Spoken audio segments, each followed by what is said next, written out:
World kidney day जो आया sir, तो ये जो किडनीज है ना, ये सर मेरी जो है ना इससे बड़ी पुरानी अटैचमेंट है। मैंने 94 में एज ए मेडिकल स्पेशलिस्ट शुरू किया, फिर बढ़ते बढ़ते नेफ्रोलॉजी जब मैं किडनीज में गया तो मुझे वो अच्छा शेर तो ज़्यादा नहीं आते, तो मैं कहना चाहता हूँ जब किडनी से मेरा प्यार ज़्यादा हो गया तो मुझे याद आया, मैंने जब कहीं पढ़ा था शेर, तो मेरी पहली मोहब्बत तो नहीं हो मगर मैंने चाहा है तुम्हें पहली मोहब्बत की तरह। तो अभी किडनी जो है ये भी हमारी मेरी वीकनेस है सर। और मैं जब डॉक्टर बना तो मेरे जहन में आया मैं किडनी सेकंड स्पेशलिटी क्यों किडनी को चूज करूं। तो ये बड़ी मजे की बात है। तो मैं देखा कि पाकिस्तान में जो किडनीज हैं, लोग कहते हैं जब गुर्दे का नाम आ जाता है, गुर्दे गए तो समझते हैं कि डायलिसिस पे चले जाएंगे और अफ्रेड ऑफ। पहली बात तो ये है कि हम वक्त पे अगर चलें तो आजकल ऐसी मेडिसिन आ गई हैं जो 6 से 7 तक डिले कर देते हैं इस प्रोसेस को। पहली बात तो ये है। दूसरी बात ये जो गुर्दे हैं उसके इलाज कितने ज्यादा हैं। सबसे पहले मेडिसिन से, फिर ना बने तो हीमोडायलिसिस है जिसमें मशीन से गुर्दे वाश होते हैं आर्टिफिशियल किडनी से। फिर पेरिटोनियल डायलिसिस है जब पेट को एज ए मेम्ब्रेन लेते हैं उसके थ्रू हम गुर्दे वाश करते हैं। जो फासद मादे हैं उधर से निकल के ब्लड से हमारे पेट में आ जाते हैं, उसके पानी के थ्रू फिर ट्यूब से हम बाहर निकाल लेते हैं। और आजकल ट्रांसप्लांट भी है। तो आप कोई ऐसा सपोज अगर किसी को ब्रेन हैमरेज हो जाता है या ब्रेन डैमेज हो जाता है तो ब्रेन तो रिप्लेस नहीं होता। पाकिस्तान में हार्ट के ट्रांसप्लांट तो अभी नहीं हो रहे, लंग ट्रांसप्लांट भी बहुत कम अभी शुरू हुए हैं। तो किडनीज हैं जिसमें ये 3 काम बड़े अच्छे तरीके से हो रहे हैं। तो पहली बात है हमने परेशान नहीं होना, लेकिन वक्त पे प्रिएम्प्टिव स्ट्राइक करनी है, वक्त पे कोशिश करनी है। तो एक बात तो ये होगी सर, जब मैं किडनीज को देखता हूँ कि वाइटल आर्गन तो है, लेकिन इंपॉर्टेंट बात क्या है? इंपॉर्टेंट बात ये है कि ये माँ बाप की तरह है।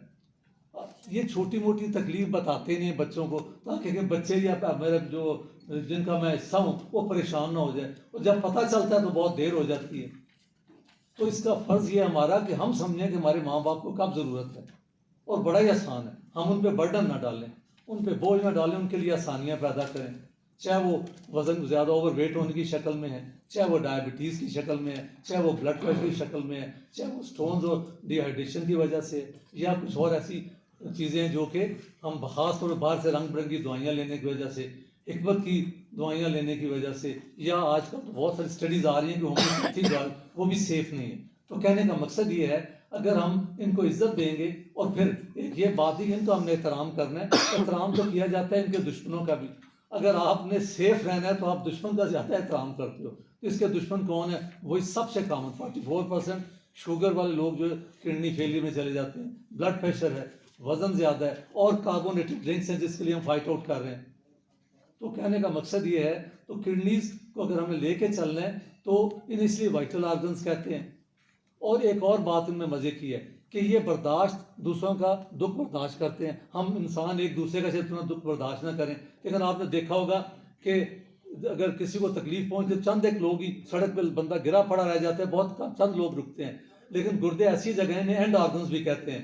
अगर किसी का हार्ट फेल हुआ है तो कैसे हैं? कार्डियोरीनल, हार्ट की वजह से किडनीज अफेक्टेड। अगर लंग्स अफेक्ट हुए हैं तो पल्मोनरी रीनल। अगर जो लिवर इन्वॉल्व हुआ है तो हेपेटोरीनल। तो at the end of the day ये उनका बोझ भी आप शेयर करते हैं। और इसके अलावा अगर अंतड़ी में तो एंटेरोरीनल। तो कहने का मकसद ये बड़े मजेदार ऑर्गन है मेरे ख्याल में, जो कि माँ बाप के एहतराम की तरह भी हैं, दूसरों का बोझ भी महसूस करते हैं, और इसमें बेशक अपना नुकसान कर लेते हैं। तो हमें इन्हें सपोर्ट करना चाहिए। तो आज मेरा हाजिर होने का मतलब यही था कि हम थोड़ी सी बात कर सके इसके बारे में। मैं जब मुझे पता चला तो कल मुझे बताया, तो मैं देख रहा था कि हमारे रावलपिंडी में जो मैंने डेटा निकलवाया है, तकरीबन 5,500 के करीब जो डायलिसिस हो रहे हैं पेशेंट्स हैं। सर डायलिसिस तो 8 दफ़ा होते हैं महीने में, और उसमें से 55 डायलिसिस सेंटर्स हैं। और इसका मतलब है एक डायलिसिस सेंटर पे 100 पेशेंट्स आते हैं। इसलिए आपने देखा होगा कि बहुत सारी जगह पे जहाँ पे फ्री डायलिसिस भी है और जहाँ पे पेड भी है, लोग बाहर बैठे इंतजार करते रहते हैं। और दुनिया में 3 दफ़ा डायलिसिस करना होता है, यहाँ हम 2 दफ़ा में 1 दफ़ा करते हैं। और जो अफोर्ड नहीं कर सकते वो 1 दफ़ा करते हैं। अभी बहुत सारे ऐसे रिफाई इदारे भी हैं, और ख़ास तौर पे गवर्नमेंट ऑफ पंजाब ने तो फ्री किया, लेकिन वहाँ पे बारी नहीं आती। अभी तक कुछ हॉस्पिटल्स में वो एक कार्ड चल रहा है जिसका मैं ज़्यादा नाम नहीं लूँगा, वो बड़े काम की चीज़ थी, उसे सेहत कार्ड कहते हैं। तो कहने का मकसद ये है कि वो अभी भी लोग आर बीइंग बेनिफिटेड, लेकिन कहने का मकसद ये है कि सर अगर हम गुर्दों का पहले ज़रा ख्याल, इसी तरह मैं एक और डेटा निकलवाया अभी, बहुत कम ज़्यादा हो सकता है, वो पाकिस्तान में है। मैं देख रहा था सर कि पाकिस्तान में तकरीबन 300-400 करीब नेफ्रोलॉजिस्ट हैं, टोटल डायलिसिस मशीन जो है ना 2000 के करीब है, डायलिसिस पेशेंट जो है ना 45,000 के करीब है, और उसमें से फ्री इदारों को मिला के मैं देख रहा था कि गवर्नमेंट सेंटर जो 147 है, प्राइवेट सेंटर्स 140 हैं और चैरिटी सेंटर 64 है, और उन सब में दबाव है। ये मैं ओवरऑल बता रहा था मैं। तो इन द कंट्री, ये मैंने जो डेटा लिया इनसे, किडनी सेंटर जो है ना कराची में, उनसे। और जब खास बात ये थी कि हमें अर्ली वार्निंग साइंस में, मेरा एक एज ए डॉक्टर में देखा है, अल्लाह मियाँ आपको वार्न ज़रूर करते हैं। अगर हम उस वार्निंग को पिक कर लें और स्टिक टू कर दें इन चीज़ों को, तो फिर आप ठीक हो जाते हो। कई लोग कहते हैं किसी को हार्ट अटैक होता है, आपने देखा होगा 50% तो घर में फौत हो जाते हैं, लेकिन जो बच जाते हैं आगे से वो सिगरेट नोशी छोड़ दें, वो दवाइयाँ मेडिसिन लें, या उनकी एनजीओ हो जाए, तो they can live for years, may be decades. तो भी वार्निंग साइंस को हमें समझना है। तो ये थोड़ा सा ये तो तमीद थी।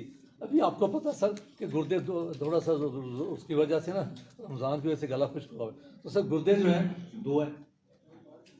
और मैं देखता हूँ कि हमेशा मैं सोचता हूँ कभी कभी कि अल्लाह ने कुदरत देखें, जो वाइटल आर्गन्स हैं, जो इम्पॉर्टेंट आर्गन्स हैं, वो अल्लाह ने एक तो बड़े संभाल के बचा के रखे हुए हैं। आप देख लें, ब्रेन को देख लें, आप हार्ट को देख लें, आप लंग्स को देख लें, लिवर को देख लें, और किडनीज को पीछे पेट के पिछले हिस्से में बड़ा संभाल के रखा गया है। तो इससे शायद पॉसिबल एक वजह ये भी वाइटल आर्गन्स हैं। और 2 मैं जब सोचता हूँ 2 चीज़ें, और 2 चीज़ें शायद वही अल्लाह ने दी हैं, अगर एक खुदा ना खास्ता चली भी जाए तो दूसरी टेक ओवर कर लेती है काम। और ये भी किडनी का एक प्लस पॉइंट है। तो अभी हम सबको पता तो है सर कि गुर्दे मोटा मोटा काम करता है। डॉक्टर गुलाम साहब, मैं अभी डॉक्टर से कहता हूँ, हमसे ज़्यादा डॉक्टर है अभी, बिलीव इन मी, कि सर ने बहुत सारी बुक्स लिखी हैं किडनीज पे, डायबिटीज़ पे। तो हम इनके छोटे डॉक्टर हैं, ये हमारे बड़े डॉक्टर हैं, तो मुझे आप छोटू समझें। तो मैं देख रहा सर कि जो आपने फंक्शन में बताया, तो फासद मादों को निकालते हैं, और सबसे इम्पॉर्टेंट बात यह है कि यूरिन बनाते हैं। दूसरी बात है जिमकियात को एडजस्ट करते हैं, तजावियत को एडजस्ट करते हैं। और आप हैरान होंगे, हकीम हमेशा से कहते थे कि जिगर जो है ना वो खून बनाता है, जबकि खून बनाने में जो मदद देते हैं वो किडनीज है। बोन्स को मजबूत करने में जो काम करते हैं, विटामिन डी को एक्टिवेट करते हैं, तो ये एंडोक्राइन ऑर्गन भी है, वाइटल ऑर्गन भी है, और एक सीटी ऑर्गन भी है। तो किडनीज मल्टी ऑर्गन जो है ना के तौर पे काम करता है। इसके अलावा अगर जब ये खारिज नहीं होंगे तो क्या होगा, जब पानी नहीं निकलेगा तो जिस्म सूजना शुरू हो जाएगा। अगर वो नहीं निकलेगा तो आपकी भूख खत्म हो जाएगी, वॉमिटिंग, दिल खराब। और बहुत सारे लोग किडनी फेलियर वाले चले जाते हैं गैस्ट्रोएंटरोलॉजिस्ट के पास, सर उल्टियाँ आ रही हैं, दिल खराब हो रहा है। तो असल में होता क्या है कि वो किडनीज ऐसा ऐसा काम करना, जो फासद मादे जब ब्रेन में जमा होते हैं जाके, तो उसको बॉडी की हेल्थ ख़राब होती है, भूख भी उस तरह नहीं लगती, वॉमिटिंग शुरू हो जाती है, फ्लूइड ओवरलोड से सांस नहीं आती। उसके बाद नमक ज़्यादा हो जाए तो बीपी बढ़ना शुरू हो जाता है। तो इस वजह से किडनीज बीपी को भी कंट्रोल करने के लिए बड़ा काम करते हैं। और जब किडनीज इरिथ्रोपोइटिन या जो वो मादा नहीं बनाएंगे तो खून नहीं बनेगा, तो खून की भी कमी हो जाती है, बीपी बढ़ जाता है। और तजावियत बढ़ने से न सिर्फ ये कि जिस्म सारा इफेक्ट होता है, बल्कि जो कैल्शियम होती है बोन से निकल के और पोटाशियम सेल से निकल के, थोड़ा सा मुश्किल है, वो आ जाती है ब्लड में, और वो भी नुकसान देती है। तो कहने का मकसद ये है कि किडनीज के इतने सारे मल्टी प्रॉन्ग फंक्शंस हैं। अगर हम सिर्फ किडनीज को लुक आफ्टर कर लें तो बड़ा आसान है। बस मैं सिर्फ थोड़ा सा आपको बताऊंगा सर कि हमारे जो नॉर्मली किडनीज हैं, वो अगर हम एज ए लेमैन भी, जो कि डॉक्टर ना भी हों, अगर वो भी सोच लें कि कैसे पता चलता है। कई लोग मुझसे सवाल करते हैं, सर कि पता कैसे चलेगा गुर्दे जो गड़बड़ कर रहे हैं। तो सबसे बड़ी बात यह है कि कई दफ़ा आप किसी और काम के लिए जाते हैं तो पता चल जाता है कि किडनी में गड़बड़ है। फॉर एग्जांपल, आप अल्ट्रासाउंड कराते हैं तो उसमें भी अबनॉर्मलिटी निकल आती है। छोटे बच्चों में अगर बारी बारी इन्फेक्शन हो रही है तो सोचें कोई पैदाइशी नक्स तो नहीं है जिस वजह से गुर्दों में बैक प्रेशर जा रहा है, इन्फेक्शन हो रही है। और तीसरी बात यह है कि आप सिंपल आसान तरीन टेस्ट जो है, बेटा वो यूरिन आ रही है, ख़ास तौर पे यूरिन आ रही जो है, उससे 1000 चीज़ों का पता चलता है। और लोग कहते हैं इससे पुअर मैंस बायोप्सी, जो किडनी का पीस निकाल के चेक करने से पता चलता है, वो कई दफ़ा सिर्फ बायोप्सी से पता चल जाता है। वो बायोप्सी के अलावा सिर्फ यूरिन आ रही से पता चल जाता है। तो उसमें आपको शुगर का पता चल जाता है। अगर शुगर की वजह से एसिड बता है तो उसका पता चल जाता है। अगर इन्फेक्शन है तो उसका पता चलता है। अगर कलर चेंज हो गया है तो ब्लड आएगा तो रेडिश कलर हो जाएगा। अगर उसमें सेल्स आ रहे हैं एबनॉर्मल सेल्स है, इसका मतलब है कि ऊपर गुर्दों में नुकसान हो रहा है। अगर क्रिस्टल्स आ रही हैं तो शक पड़ता है कि शायद स्टोन वगैरह तो नहीं बन रहे। तो सिर्फ एक यूरिन के टेस्ट से बहुत सारी बातों का पता चल जाता है। तो सिंपल यूरिन जब आप देखें कि एक तो वज़न 40 से ज़्यादा एज है, ब्लड प्रेशर है, वज़न ज़्यादा है, शुगर ज़्यादा है और ख़ानदान में हिस्ट्री है स्टोन्स की या ख़ानदान में फैमिली हिस्ट्री है, तो आप सिर्फ सिंपल यूरिन से बहुत सारा क्लू मिल जाता है।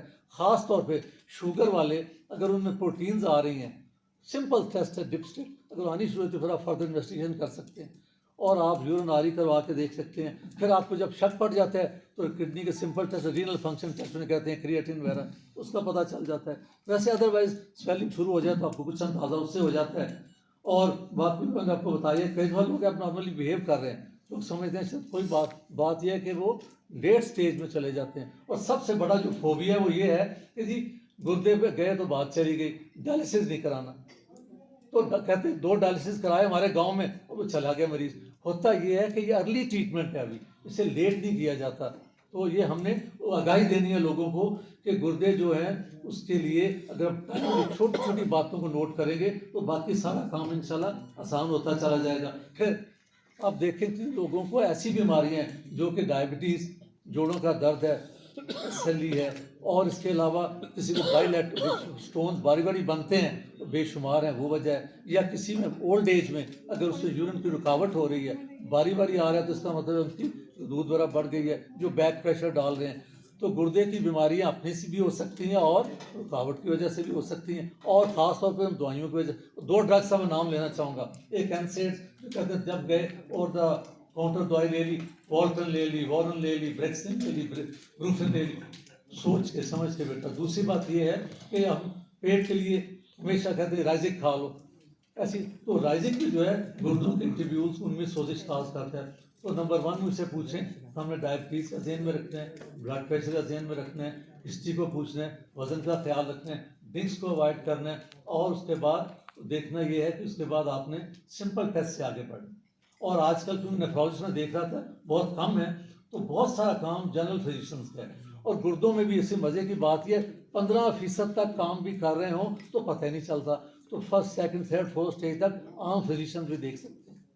चौथी, 5वीं स्टेज भी होती है जबकि गुर्दे 15% से 30% के दरमियान रह जाते हैं। तो ये वो वक्त है कि जब वो रेफ़र करें, ताकि वक्त भी गुर्दे के डायलिसिस का, या उन्हें अगर वो अफोर्ड कर सकते हैं या उनके पास वो ऑर्गन चेंज करने के लिए ट्रांसप्लांट की सहूलत है तो फ़ायदा उठा सकें।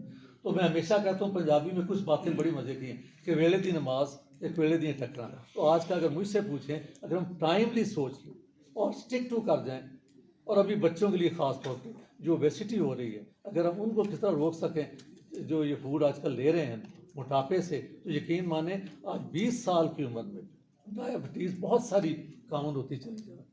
और पहले कहते थे कि टाइप 2 होती है जो बड़ी उम्र में होती है, लेकिन अभी टाइप 2 डायबिटीज़ जो हमारे एनवायरनमेंट्स की वजह से हमारी हो, तो आज बच्चों में शुरू हो रही है, यंग एज में शुरू हो रही है। तो काइंडली रिक्वेस्ट यही है कि हम बुनियादी चीज़ों पे ख्याल रखें, तो कल आज से इंशाल्लाह बेहतर होगा। और last but not the least, smoking जो है ना सर, ये ऐसी चीज़ है, अब हमेशा स्मोकिंग के साथ बात करते हैं हमेशा, जो सिगरेट्स हैं इसमें हंड्रेड्स ऑफ जो ऐसे हैं जो हार्मफुल हैं, सब चीज़ें हैं, और उनमें ख़ास तौर पे सिगरेट्स लंग्स को ख़राब तो करते हैं, हार्ट को ख़राब। और यकीन कीजिए 10 साल अगर आप 5 साल रोक लें तो आपकी ये चीज़ें असली हालत में आना शुरू हो जाती हैं। फिर जब, और ख़ास तौर पे अगर हमने देखना ये है कि गुर्दों की बीमारियों को बढ़ने से रोकना क्या है, तो उसमें जो पहले मैंने बताया उसके अलावा स्मोकिंग है, स्मोकिंग को रोकना, और ड्रिंक्स एक तो स्टोन बनाते हैं, एक तेजाबियत बढ़ाते हैं, एक उसके अलावा जो ख़ास बात यह है कि स्टोन जब बाइलेटरल हो जाते हैं तो वो किडनी फेलियर का सबब बनते हैं। तो ये सिंपल जो हमारा लाइफस्टाइल मॉडिफिकेशन जिसका बेशुमार जिक्र होता है, भरे पड़े नेट, तो आप काइंडली अगर लाइफस्टाइल मॉडिफिकेशन में देखें, और वॉक, मैंने 2 चार्ट सा लेके आया था फोटोशूट करवा के, उसमें आपके वॉक के बारे में और थोड़ा बहुत आइडियल वेट के बारे में। मैं वेट के बारे में खुद ज़्यादा नहीं कहूँगा आज, अभी मेरा भी 10 किलो ज़्यादा है, मैं 10 कम किया सर, तो शिफा होती नहीं है और असर नहीं होता जब तक आप वो काम बताएंगे आप कर ना रहें।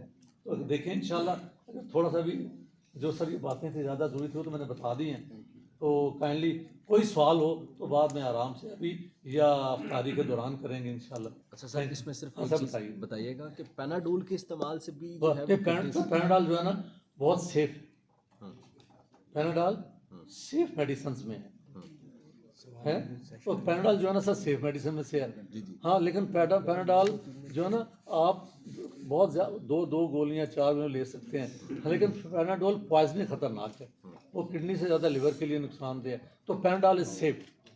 Thank you sir. सर बाकी क्वेश्चन हम इंशाल्लाह बाद में लेंगे, जी, पैनल बहुत बड़ा है। हाँ लास्ट में ले लें हम। हाँ, वो एक इंशाल्लाह लास्ट में क्वेश्चन लेते हैं। थैंक यू वेरी मच, तो जज़ाकल्लाह। हमारे पास टाइम कम है, तो मैं एक्स डीजी हेल्थ